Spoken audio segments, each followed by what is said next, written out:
Kondisi terkini di depan gedung parlemen DPR MPR memang terpantau masih kondusif meskipun ada satu kelompok masyarakat yang kembali menggelar unjuk rasanya, yaitu kali ini dari kalangan mahasiswa HMI atau Himpunan Mahasiswa Islam.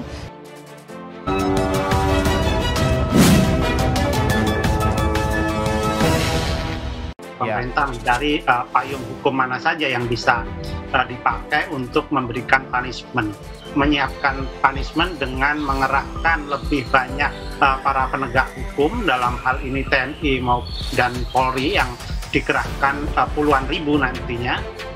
Itu saya akan eksekusi, nggak ada urusan karena ini menyangkut kemanusiaan. Dalam hal ini kepada Pak Luhut Panjaitan, sahabat saya juga, mungkin harus mengurangi pemerintah ini mengeluarkan statement yang nadanya ancaman. Dan saya diberikan kewenangan, dan saya akan menggunakan kewenangan itu tadi menyelamatkan banyak manusia akibat kecerobohan Anda gitu. Tidak baiklah, ya memang pemerintah punya kekuasaan, Pak Jokowi punya kekuasaan. Bukan masalah kekuasaan tidak. Ya kalau nggak mau nyoba-nyoba silakan aja. Kekuasaan ini kan bukan untuk menakut-nakuti rakyat, untuk mengancam siapapun. Banyak orang yang berbicara tidak benar, hanya berbicara populis, memprovokasi masyarakat dan seterusnya. Disindir SBY, Luhut ingatkan SBY bersikap negarawan seperti B.J. Habibie. Pak Bambang ya oke-oke aja lah, hak beliau lah, tapi semua hanya titip saja pada pemimpin-pemimpin yang sudah selesai eranya, lebih bagus seperti Pak Habibie lah, semua ya duduk manis, ya datang sekali mengkritik. Hanya untuk nyinyir ke Jokowi, SBY memilih jadi seorang yang munafik. Sebuah lembaga yang dia akui saat menjadi presiden kali ini tidak diakui. SBY enggan percaya terhadap data yang dikeluarkan oleh BPS. SBY memiliki hitungan-hitungan sendiri. Data BPS menyebut jumlah penduduk miskin Indonesia sekitar 26 juta, sedangkan SBY menyebut ada 100 juta penduduk Indonesia yang miskin. Apa saja persoalan yang dihadapi oleh rakyat kita, terutama saudara-saudara kita, golongan tidak mampu dan golongan miskin, yang jumlahnya mencapai sekitar 100 juta orang. Tolong ini supaya menggunakan data-data yang clear, sumbernya dari mana, ya jangan asal ngomong. Kalau asal ngomong memang gampang ya. Jangan lupa untuk subscribe dan nyalakan lonceng notifikasi. Meskipun Kemenkeu telah menjelaskan banyak hal kepada SBY, kesalahan cara perhitungan SBY, namun SBY tetap merasa benar. SBY seperti Anies yang enggan disalahkan dan merasa paling mengerti. Ironisnya, BPS yang dulu ia akui sekarang tidak diakui lagi. Alasannya sebenarnya hanya ingin menjatuhkan nama Jokowi, mengopinikan Jokowi gagal kepada masyarakat. Sebagai seorang mantan presiden, hal ini tentu sangat tidak elok. Seorang mantan presiden seharusnya bisa menjadi negarawan teladan dalam berpolitik, serta tidak menggunakan sentimen kebencian hanya untuk menjatuhkan lawan. Ada nuansa, bahkan testimoni, bahwa dalam penegakan hukum masih saja ada yang tebang pilih. Rakyat juga merasakan, bahkan mengetahui, ada pula intervensi dari pihak-pihak yang tidak berhak. SBY tak mau menjadi seperti Habibie, Gus Dur, atau Megawati yang bisa menjadi teladan setelah tidak lagi menjadi presiden. Mereka tidak menyebarkan kebencian, mereka memilih diam. Megawati tidak seperti SBY, beliau tidak mengorbitkan Puan secara karbitan. Hanya untuk mengorbitkan AHY, SBY sampai rela menjadi munafik dan mengikuti jejak Amin Rais, hanya bisa nyinyir dengan data yang asal-asalan. Apa yang terjadi pada SBY membuat Luhut prihatin. Luhut meminta SBY jangan membodohi rakyat. Luhut mengatakan sebagai bekas pemimpin seharusnya mendidik dengan memberi data yang benar, tidak membodohi masyarakat dengan informasi yang tidak benar. Begini respon Menterian Koordinator Bidang Kemaritiman dan Investasi, Luhut Binsar Panjaitan saat ditanya respon terhadap kritikan mantan Presiden Susilo Bambang Yudhoyono. Luhut pernah dikritik oleh SBY soal gaya komunikasinya yang dinilai keras dan terkesan mengancam. Luhut menilai apa yang disampaikan SBY itu sah saja, namun Menteri Jokowi ini merasa tidak pernah mengancam siapapun.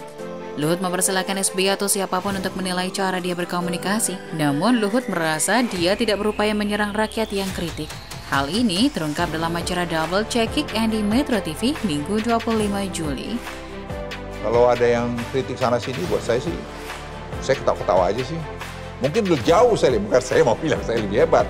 Saya care sama orang banyak. Saya punya foundation yang saya sudah buat sejak 20 tahun yang lalu. Ia menjawab soal permintaan SBY agar pemerintah kurangi nada komunikasi yang mengancam. Luhut merasa gaya komunikasinya memang keras, itu adalah bawaan karakternya. Saya nggak temperamental kok, gaya Batak memang begini apalagi saya tentara lagi.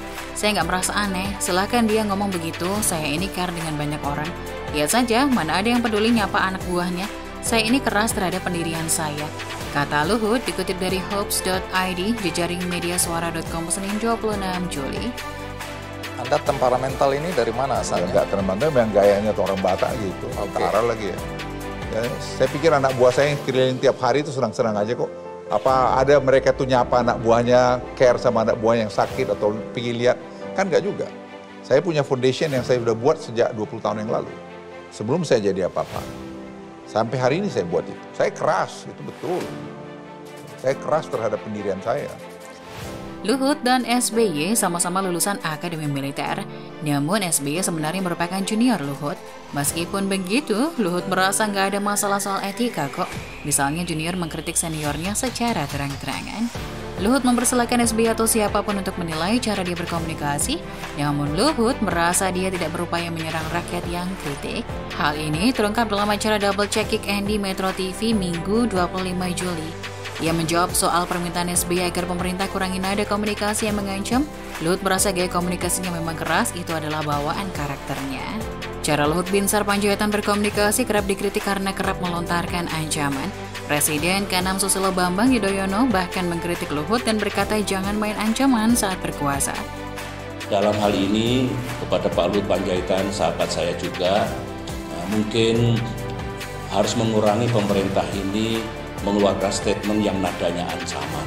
Tidak baiklah, ya memang pemerintah punya kekuasaan, Pak Jokowi punya kekuasaan, tetapi kekuasaan ini kan bukan untuk menakut-nakuti rakyat, untuk mengancam siapapun. Saya nggak ada merasa yang aneh tuh, silakan aja dia ngomong begitu, nggak ada urusan, kata Menteri Koordinator Bidang Kemaritiman Luhut Binsar Panjaitan dalam acara Kick di Double Check di Metro TV Senin 26 Juli. Kalau ada yang kritik sana-sini, buat saya sih, saya ketawa-ketawa aja sih. Ya kadang-kadang saya jengkel juga, tapi ya kantor bilang, Bapak kok nggak marah-marah? Ngapain marah, capek habis energi kita marah-marah, nggak ngerti dia itu persoalannya gitu. Luhut mengatakan gaya komunikasinya itu sudah menjadi pribadi yang melekat. Apalagi hal ini tak bisa dilepaskan dari karakter Batak yang terkenal keras dan tegas. Dia pun tak terlalu memikirkan pendapat orang lain yang menyebutnya vulgar. Anda temperamental ini dari mana asalnya? Enggak temperamental, memang gayanya orang Batak gitu, tentara lagi ya. Saya keras, itu betul. Saya keras terhadap pendirian saya. Luhut justru meminta mantan pemimpin negeri duduk manis bak almarhum Habibie. Beliau hanya mengkritik jika perlu. Dia kan mantan presiden, kita hormati lah. Pak Bambang ya oke-oke aja lah, hak beliau lah. Tapi semua hanya titip saja pada pemimpin-pemimpin yang sudah selesai eranya. Lebih bagus seperti Pak Habibie lah. Semua ya duduk manis, ya datang sekali mengkritik. Dia juga berharap tokoh publik atau mantan pemimpin menganggap pemerintah yang tengah berkuasa di bawah mereka. Kritik, tidak perlulah kita merasa bahwa yang berkuasa sekarang ini di bawah kita. Ya mungkin aja ya Bapak A, Bapak B itu lebih pintar. Tapi sekarang yang berkuasa ini ya sudah jarang. Saya nggak ada pada posisi, saya hanya menyampaikan ini posisinya. Tidak ada mentang-mentang.